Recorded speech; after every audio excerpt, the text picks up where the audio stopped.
शांति, जैन दर्शन और ब्रह्मा कुमारी ज्ञान दोनों के आधार पर शुभ और अशुभ कर्म कैसे आत्मा से जुड़ते हैं। शुभ और अशुभ कर्म आत्मा से कैसे जुड़ते हैं। कर्मों की गति का आज हम दूसरा विषय कर रहे हैं।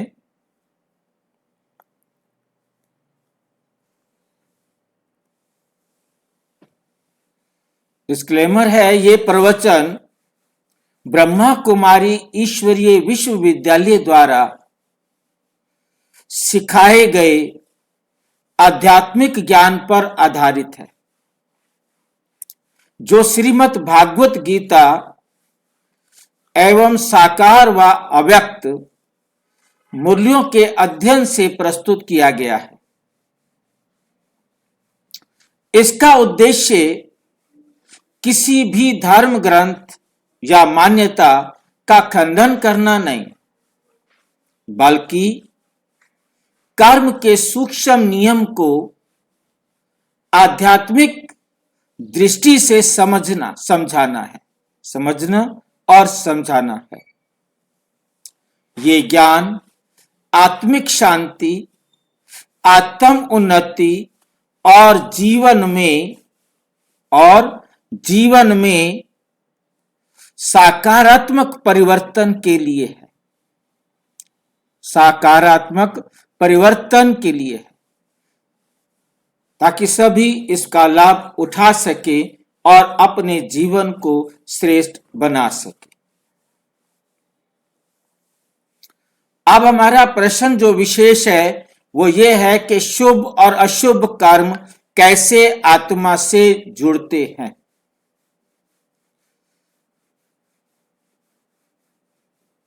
तो हमें सबसे पहले ये समझना होगा कि ये शुभ कर्म क्या होते हैं और अशुभ कर्म क्या होते हैं। आप में से कोई बताएगा कि शुभ कर्म क्या होते हैं और अशुभ कर्म क्या होते हैं।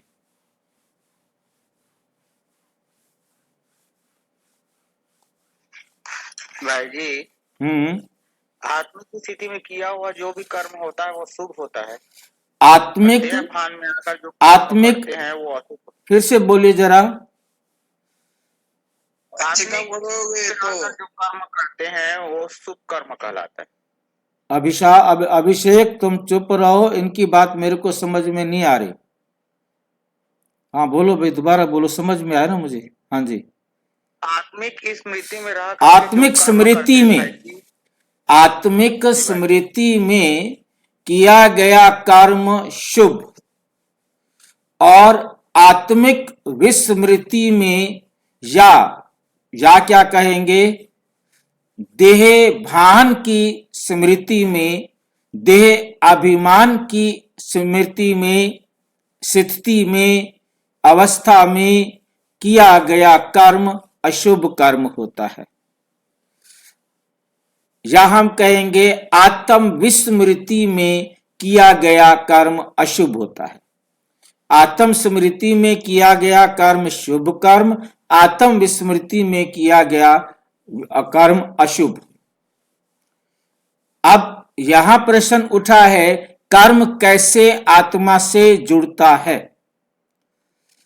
विचार से संस्कार तक, विचार कहो या संकल्प कहो, संकल्प से संस्कार तक कर्म बंधन का गुप्त विज्ञान। इस गहराई को, इस बात को समझना है। संकल्प से संस्कार तक कर्म बंधन का गुप्त विज्ञान।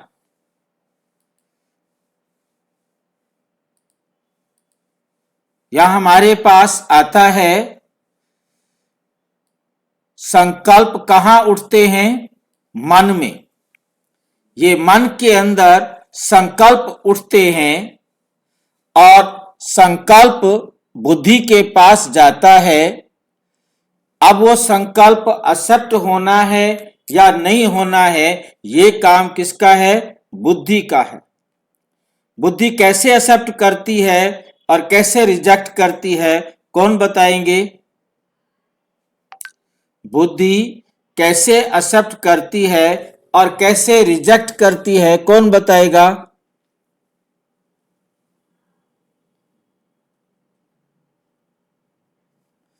किसी भी संकल्प को बुद्धि ने एक्सेप्ट करना है या रिजेक्ट करना है तो किस आधार पर करती है? तर्क की भाषा समझता है बुद्धि। हाँ जी, तर्क की भाषा समझती है बुद्धि। तर्क की भाषा बुद्धि तर्क के आधार पर करता है। अच्छा, तो तर्क कौन करेगा? दूसरा संस्कार के आधार पर करते दूसरा हैं। दूसरा तर्क करने वाला चाहिए ना, तर्क एक से तो नहीं होगा। जी संस्कार के आधार में अगर है जब तो वो नहीं करता तर्क, और संस्कार के विपरीत है तब करता है तर्क।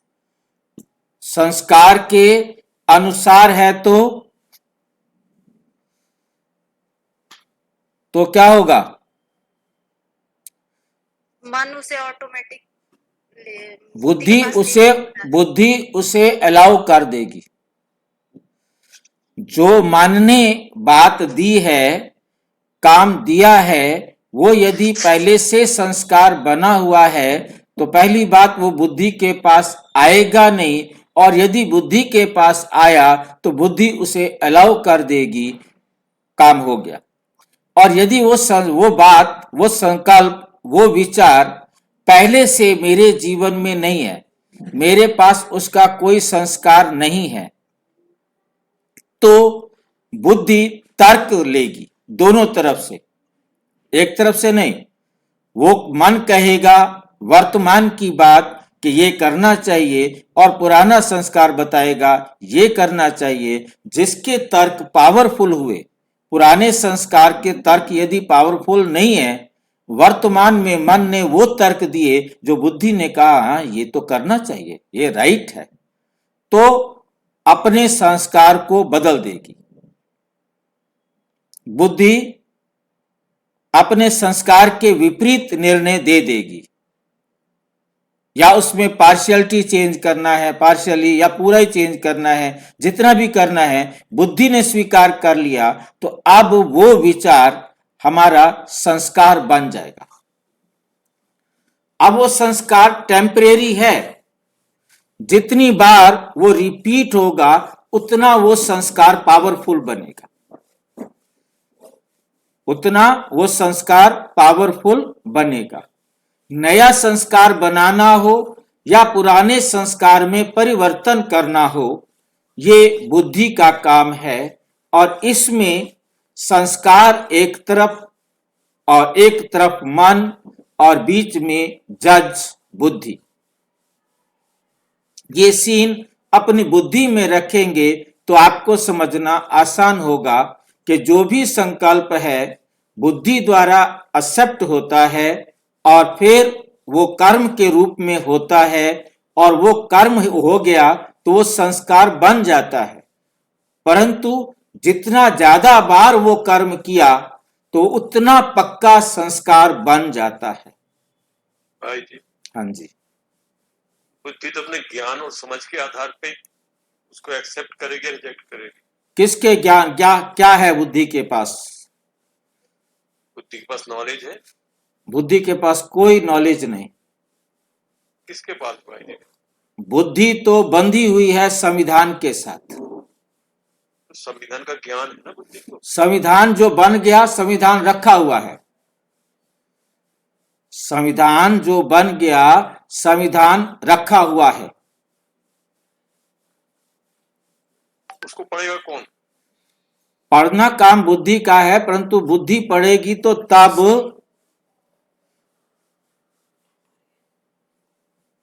बुद्धि पढ़ेगी तो तब ना, जब उसको जरूरत पड़ेगी। उसने जब संविधान बनाया था तब उसने अपना पढ़ के बनाया था, तब उसने पढ़ करके ही बनाया था। वही तो मैं कह रहा हूँ, नॉलेज, उसको जो ज्ञान है, जो समझ है, उसके आधार पर हम निर्णय लें किसी भी काम का। हम ज्ञान मार्ग की बात ना भी करें, जनरल बात करें, तो बुद्धि की जो समझ होती है उसके आधार पर, अपने तर्क के आधार पर निर्णय लेते कि काम सही है गलत है, कि मुझे फायदा करेगा नुकसान करेगा। भाई जी मैं वही बता रहा हूं कि संस्कार जब बनाया था तब हो गया। अब उस जो संस्कार बन गया, संस्कार बन गया, फिर तो बुद्धि यहाँ जाएगा ही नहीं, फिर तो वो सीधा मन डायरेक्ट करते ही रहेगा, फिर तो अनुभव ही है उसको, सीधा जाएगा ही नहीं कहीं। 31 कट गई, मतलब बुद्धि के पास 15 दिन जाएगा का ही नहीं, वो ब्याज तो कटा है। ऑलरेडी अप्रूव्ड है। जो संस्कार बन गया वो तो अप्रूव्ड हो गया ना। देखो भाई सी बात यहाँ आती है कि मोटी सी बात है कि जब कोई भी बात आती है, जज जो है ना अपना दिमाग खराब नहीं करता, सारा दिन दोबारा दोबारा किताब नहीं पढ़ता, सामने फाइल आई और उसी टाइम फ्री। ये जज जो है ना दुनिया वाला नहीं, इसने कोई रिश्वत नहीं लेनी, इसने कुछ गड़बड़ नहीं करना, इसने तो सीधा सा पढ़ा, वही तो मैं कानून बन गया, अब उसे पढ़ने की जरूरत नहीं है। अब उसके सामने जब कोई बात आएगी और वो संस्कार के अनुसार है तो मन ऑटोमेटिक करता जाएगा। अब संस्कार के अनुसार नहीं है, संस्कार से विपरीत है या थोड़ा सा भी उसमें कुछ चेंज है, तो बुद्धि डिसाइड करेगी कि चेंज कितना एक्सेप्टेबल है। उसके लिए तर्क होगा, उसके लिए कहेगी हाँ भाई संस्कार को बोलो, मन को कहेगी आप बोलो। दोनों की बातें सुनने के बाद फिर बुद्धि डिसीजन देगी कि इतना चेंज कर दो, या उससे ज्यादा भी चेंज कर सकती है जितना मन कह रहा है कि नहीं इसको जो है ना ऐसे करो। बुद्धि ने फैसला करना है संस्कारों के आधार पर। संविधान उसका संस्कार है, संस्कार ही उसका सारी नॉलेज है जिसके आधार पर वो सारे काम करती है।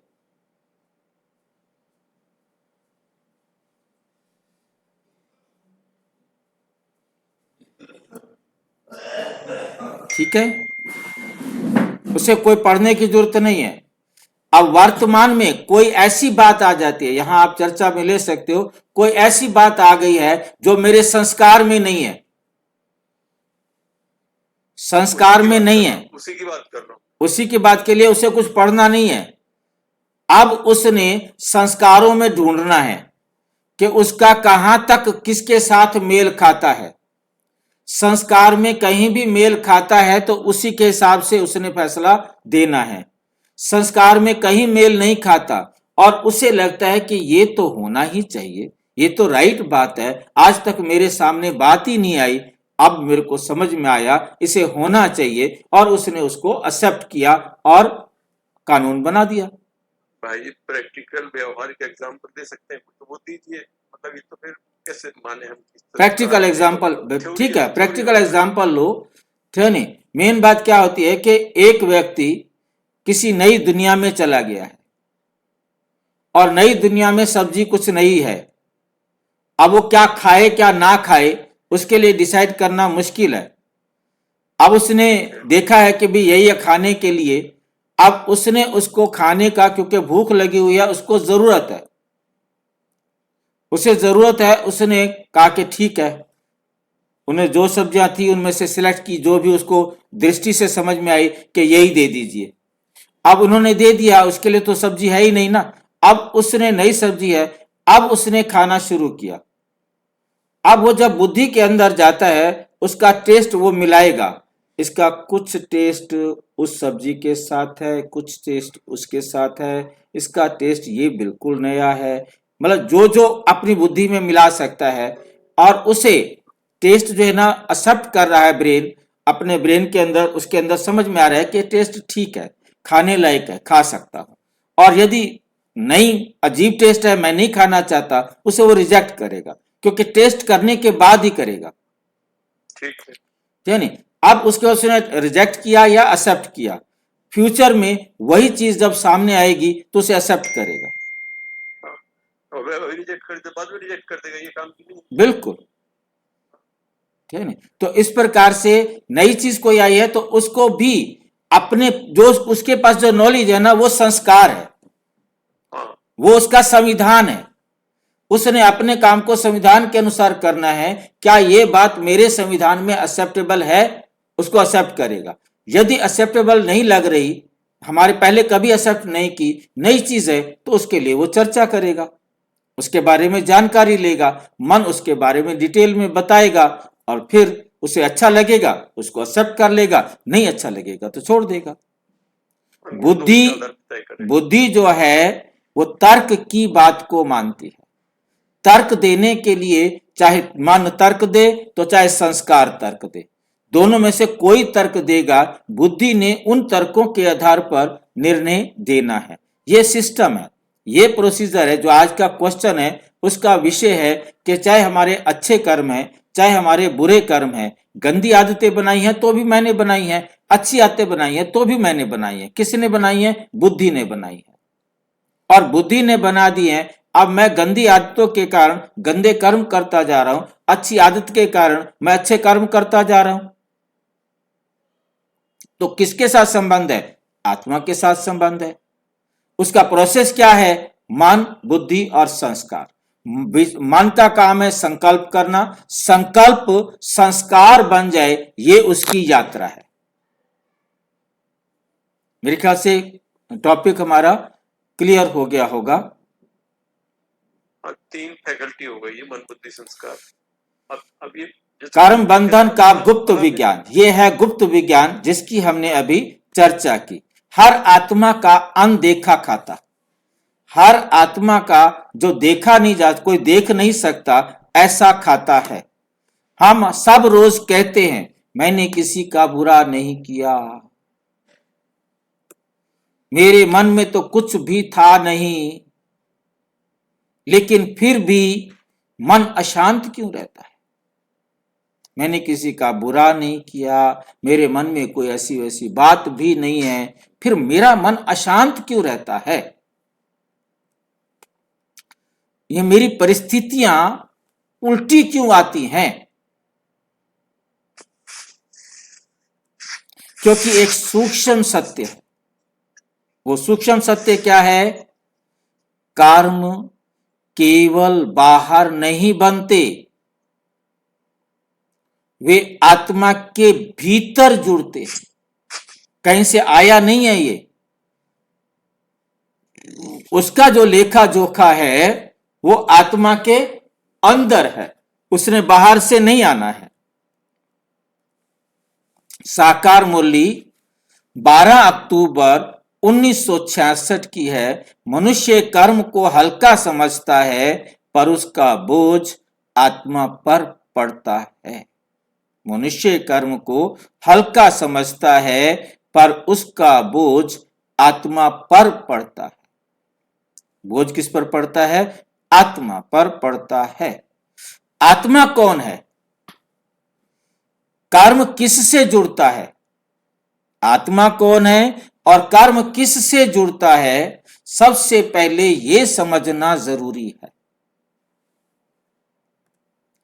कर्म आत्मा से क्यों जुड़ता है, शरीर से क्यों नहीं? साकार मुरली 18 जनवरी 1965। तुम आत्मा हो, शरीर तुम्हारा रथ है, शरीर तुम्हारा रथ है। ये शरीर तुम्हारा क्या है? रथ है। अब शरीर रथ है, मैं आत्मा रथी हूं, रथ को चलाने वाली हूं। अब कर्म कौन करने वाला है, रथ या रथी? आत्मा की भूमिका, आत्मा सोचती है, आत्मा निर्णय लेती है, आत्मा शरीर द्वारा कर्म कराती है, फिर वो संस्कार बनता है। उदाहरण, जैसे पेन से लिखाई होती है, पेन पर लिखने वाला हाथ है, वैसे शरीर से कर्म होता है पर कर्ता आत्मा है, करने वाला आत्मा है।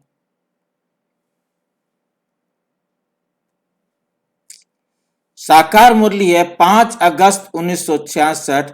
आत्मा ही करता है, आत्मा ही करता है। कोई भी कर्म करती है तो आत्मा करती है। कर्म क्या है?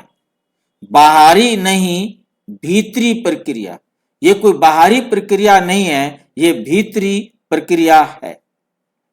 कर्म केवल एक्शन नहीं, कर्म केवल एक्शन नहीं है। ये सिर्फ ये नहीं कि हाँ जी कर्म हो गया, हमने कर्म कर दिया, कर्म इतना नहीं है। कर्म के 3 सूक्ष्म चरण हैं। पहला, सबसे पहले कर्म करने से पहले, वाणी में आने से पहले संकल्प उठता है कि ये करूं, ये खाऊं, या जाऊं।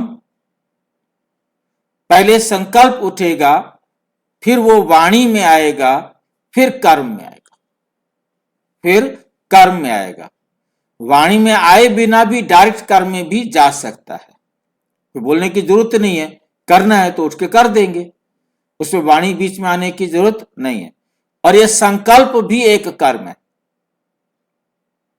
संकल्प भी एक कर्म है, बोलना भी एक कर्म है। कर्म तो है ही है, यहां तक कि हमारा सांस लेना भी कर्म है। साकार मुरली 2 नवंबर 1966। सबसे पहले विचार बनता है, फिर वही कर्म का रूप लेता है,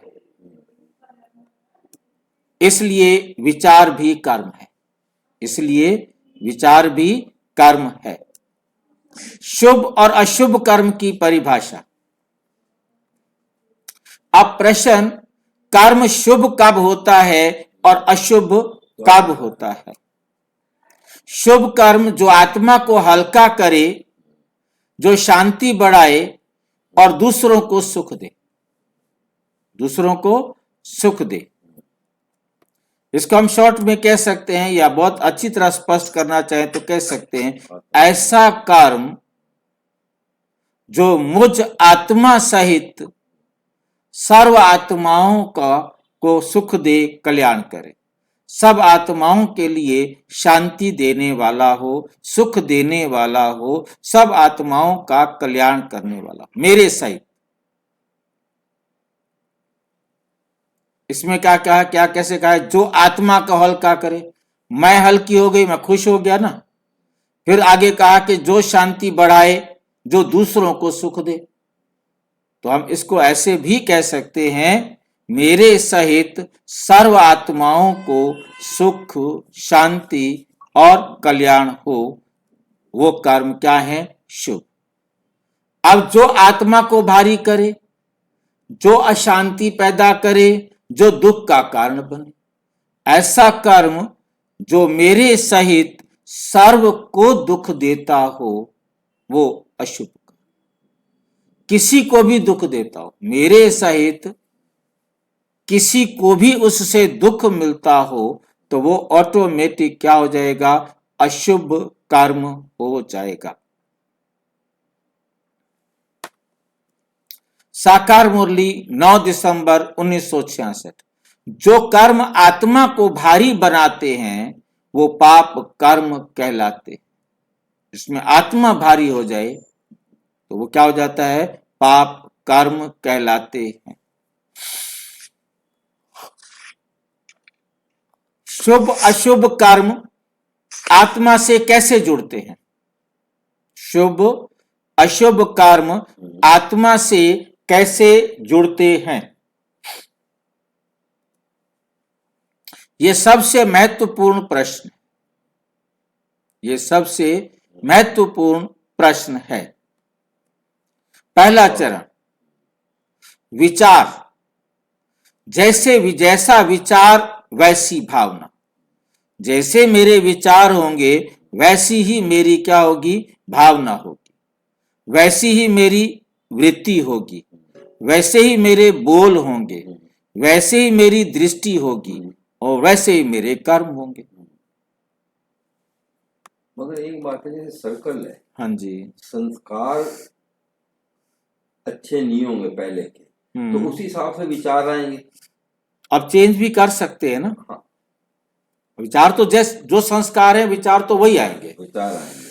वो सर्कल जैसे चलता है वैसे चलता है, उसको फिर चेंज किया जा सकता है। चेंज किया जा सकता है, बदला जा सकता है। विचार कर्म, फिर उसके बाद वो वृत्ति दृष्टि, फिर वो संस्कार, फिर वो चक्कर घूमता है, जो बन जाते हैं अच्छे और बुरे, हाँ। इसी सर्कल में। बिल्कुल नहीं है ना, एक किस्म का ये भी चक्कर है। चक्र बदलना है तो भी चक्र को पार करना है। हाँ, और चक्कर में तो आना है, आना। उसी संस्कार के, बिल्कुल। अच्छे या बुरे।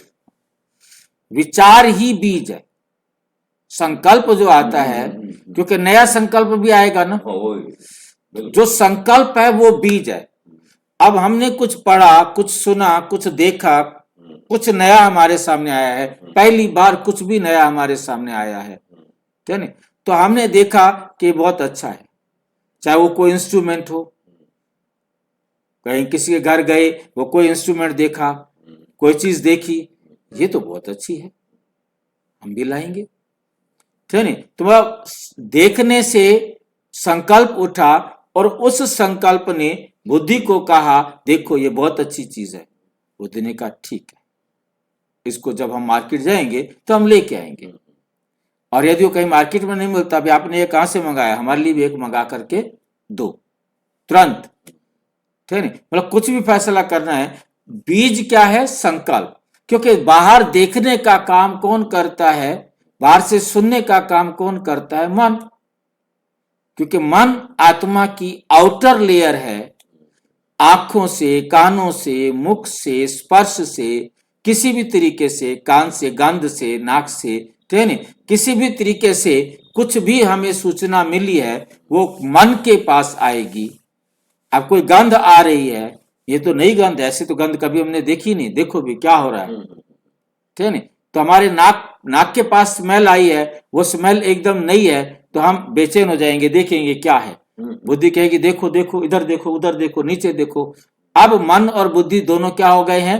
एक्टिव हो गए हैं। तो सारे घर के अंदर जहां भी जो भी है उसको ढूंढने के लिए हर संभव प्रयास करेंगे, मिलेगी, फिर हमें समस्या का समाधान करेंगे। तो ये सारी बात है कि संकल्प किसको आया?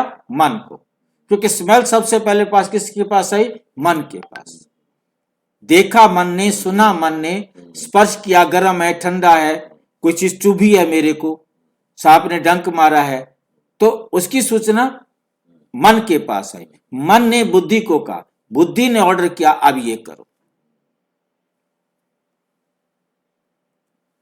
उदाहरण, बीज छोटा होता है पर पूरा पेड़ उसी से ही निकलता है। बीज कितना भी छोटा हो, पेड़ तो उसी से ही निकलता है। दूसरा चरण, भावना और संकल्प। दूसरा चरण है भावना और संकल्प। भावना जितनी गहरी, कर्म उतना शक्तिशाली। किसी चीज में भावना मेरी है, मेरी भावना बहुत है जिस काम को करने के लिए, तो उसको मैं बड़ा दिल से करूंगा ना, भावना है मेरी कि मुझे काम करना चाहिए। जब मेरी भावना गहरी है तो कर्म उतना शक्तिशाली होगा। भावना से कर्म का वजन बनता है। जितनी हमारी भावना होती है, साकार मुरली 27 मार्च 1967 को बाबा कहते, भावना से कर्म का वजन बनता है। जितनी हमारी भावना होती है उसी से हमारे कर्म का क्या बनता है? वजन बनता है। तीसरा चरण, कर्म और संस्कार। बार बार किया गया कर्म क्या बन जाता है? आत्मा में संस्कार बन जाता है। साकार मुरली 30 मार्च 1968, कर्म से संस्कार बनते हैं और फिर संस्कार से क्या बनेगा? स्वभाव बनेगा। संस्कार से क्या बनेगा? हमारा स्वभाव बनेगा। उसको हम दो हिस्सों में देखते हैं। स्वभाव को हम दो हिस्सों में, एक होता है चित्त और एक होता है वृत्ति। जब तक स्वभाव मेरे अंदर है, प्रयोग में नहीं आया, तब तक तो है वो चित्त, और जब वो प्रयोग में आया तो बन जाता है वृत्ति। इसको बोलते हैं चित्त वृत्ति। जो चित्त में था वो वृत्ति में आ गई। अब वृत्ति के द्वारा जब वो अभिव्यक्त होती है, चाहे वो आंखों से अभिव्यक्त हो, चाहे मुख से अभिव्यक्त हो, चाहे हमारे शरीर के किसी भी अंग से अभिव्यक्त हो, जब वो अभिव्यक्त होती है वो स्वभाव कहलाती है। वृत्ति स्वभाव कहलाती है। वृत्ति क्या बन जाती है? स्वभाव। ताकि वो दुनिया वाले कहते हैं इसका स्वभाव बहुत अच्छा है, इसका स्वभाव बहुत खराब है। ऐसे वृत्ति और स्वभाव में अंतर? कोई अंतर नहीं। वृत्ति और स्वभाव एक ही बात होगी। चित्त और वृत्ति में अंतर है। जब तक अभिव्यक्त नहीं हुआ, वृत्ति तो अभिव्यक्त कर देगी। जब अभिव्यक्त हो गया तो उसको जो लोग नाम देंगे वो कहेंगे इसका स्वभाव बहुत अच्छा है। वृत्ति को दुनिया वाले जब कहेंगे वो ये भी कह सकते हैं कि इसकी वृत्ति बहुत अच्छी है, वो ये भी कह सकते हैं इसका स्वभाव बहुत अच्छा है, क्योंकि दोनों अभिव्यक्त होने के बाद आएंगे। वृत्ति भी अभिव्यक्ति को दिखाती है और स्वभाव भी अच्छा बुरा जो है नहीं, वो स्वभाव फिर दुनिया वाले सर्टिफिकेट देते हैं, वो सर्टिफिकेट हो जाता है। यही संस्कार अगले जन्म तक साथ जाते हैं। जो संस्कार बन जाते हैं वो आत्मा के साथ जाते हैं। यहां थोड़ी सी बात समझनी होगी, कौन से संस्कार आत्मा के साथ जाते हैं। वैसे तो सारे संस्कार पूरे 5000 साल के अंदर आत्मा के अंदर इमर्ज है, आत्मा के अंदर मर्ज है समझो। जिस संस्कार के प्रकट होने का समय आ जाता है वो संस्कार इमर्ज हो जाता है।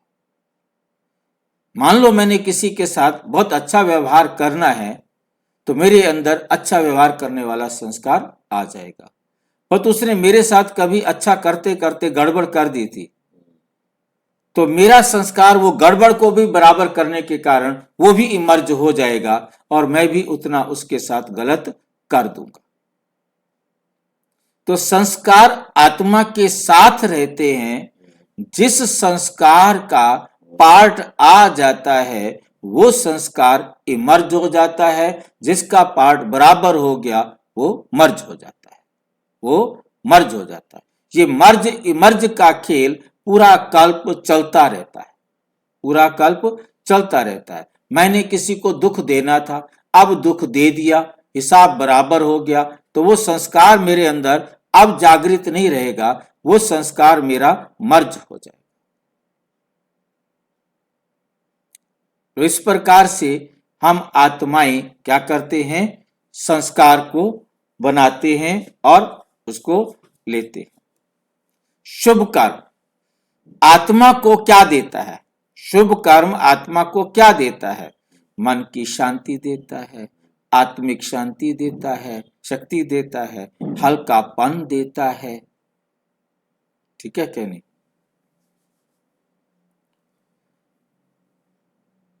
सुखद फल होगा, ये शब्द खद फल लिखा है, ये सुखद फल होगा।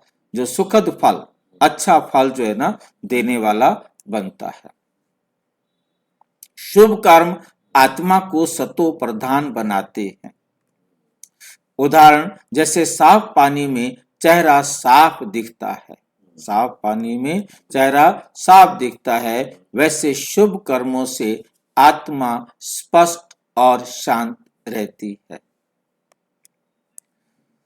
अशुभ कर्म आत्मा को क्या देता है?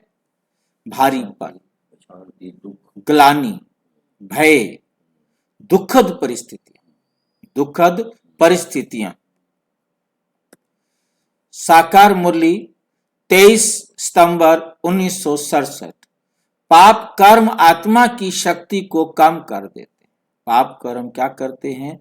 आत्मा की शक्ति को कम कर देते हैं। पाप कर्म आत्मा की शक्ति को कम कर देते हैं। उदाहरण जैसे धूल जमा होने से शीशा गंदा हो जाता है, वैसे अशुभ कर्म आत्मा को ढक लेते। अशुभ कर्म आत्मा को ढक देते हैं, काला कर देते हैं, मैला कर देते हैं। क्या बिना जाने भी कर्म जुड़ते हैं? ये मैं नहीं जानता फिर भी कर्म जुड़ते हैं। हाँ, अज्ञान में किया कर्म भी बंधन बन जाता है। चाहे आप नहीं जानते थे, आपसे गलती से अज्ञानतावश कोई भी कार्य हो गया है, कर्म हो गया है, वो तो जुड़ेगा ही जुड़ेगा, चाहे जान करके किया चाहे अनजाने में कर दिया। इसलिए कहा जाता है अज्ञान सबसे बड़ा पाप है। अज्ञान सबसे बड़ा पाप है। क्या कर्म कर सकते हैं? आशा का संदेश। ये आशा का संदेश, सबसे सुंदर सत्य यही है कि कर्म कट सकते हैं, कर्म कट सकते हैं। कैसे कटेंगे? साकार मुरली 10 जुलाई 1966। योग की अग्नि से पाप कर्म भस्म होते हैं। अब योग की अग्नि क्या है? कौन बताएंगे? योग की अग्नि क्या है जिसमें पाप भस्म हो सकते हैं?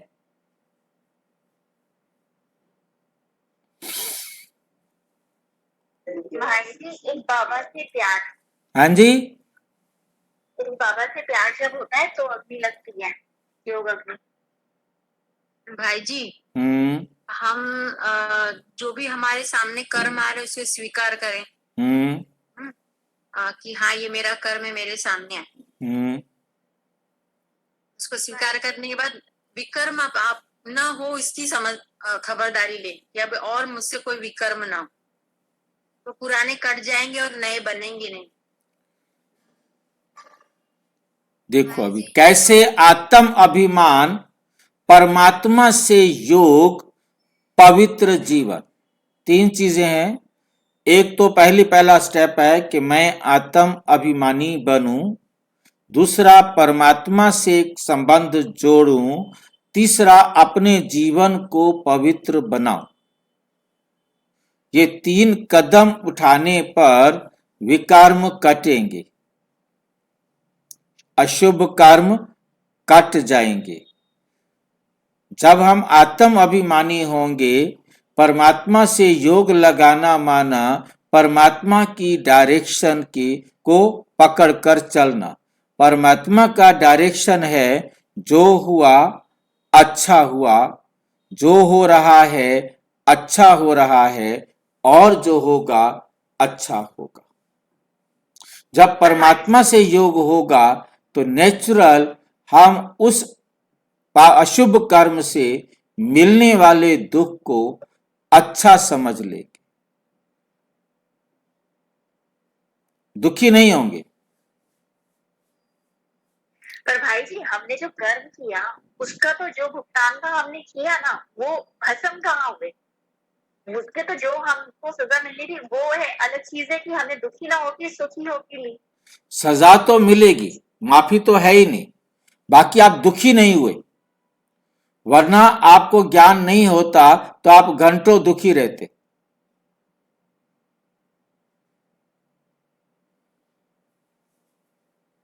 यदि आपको ज्ञान नहीं होता, आपको ये पढ़ाई ना पढ़ी होती तो आपको कोई दुख देता तो आप घंटों दुखी रहते।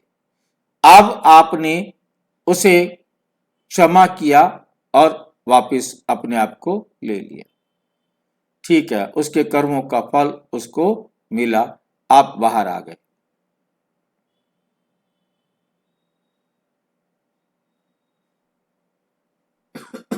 ठीक है।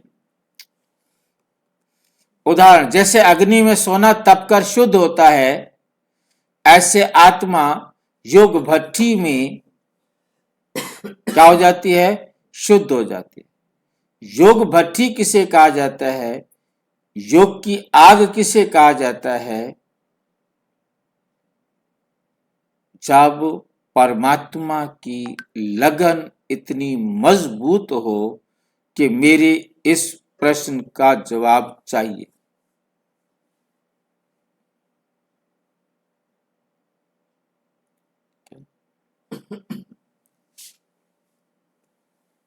वैसे योग में आत्मा शुद्ध होती है, योग में आत्मा शुद्ध होती है क्योंकि हम बार बार चिंतन करते हैं, हमें आग लगी हुई है अपने आप को सुधारने की, परमात्मा के डायरेक्शन पर चलने की। तो जितना हमारे अंदर सुधारने की आग लगी होगी, उतना हम जल्दी अपने आप को सुधार सकेंगे।